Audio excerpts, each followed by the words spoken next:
Night time, the accident and emergency department of a London hospital where the sight of police is becoming all too commonplace.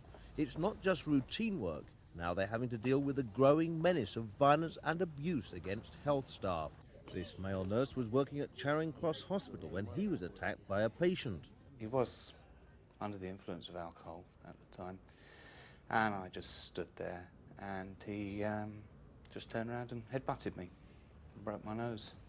Another London victim's a security guard. The worst personal experience I've had was about 8 months ago, where we got called to the nurses' station and IC3 was getting rather abusive.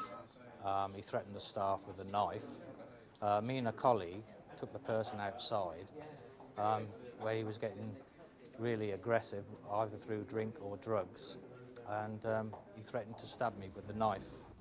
These are familiar stories. Figures obtained exclusively by Thames News show an alarming increase in the number of attacks.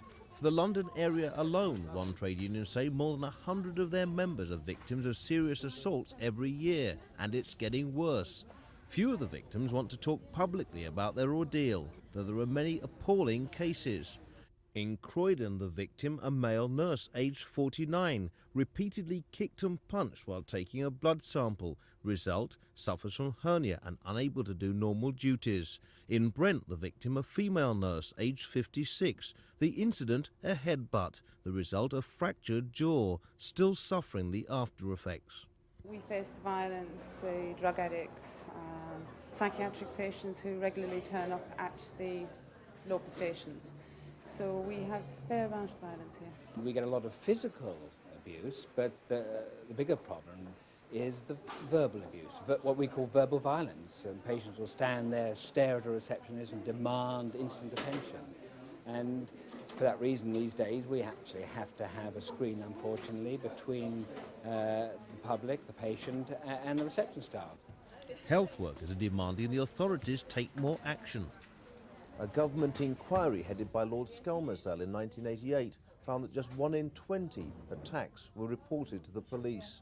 It pointed out that since 1980, at least 8 medical or social services staff had been murdered by people they were trying to help.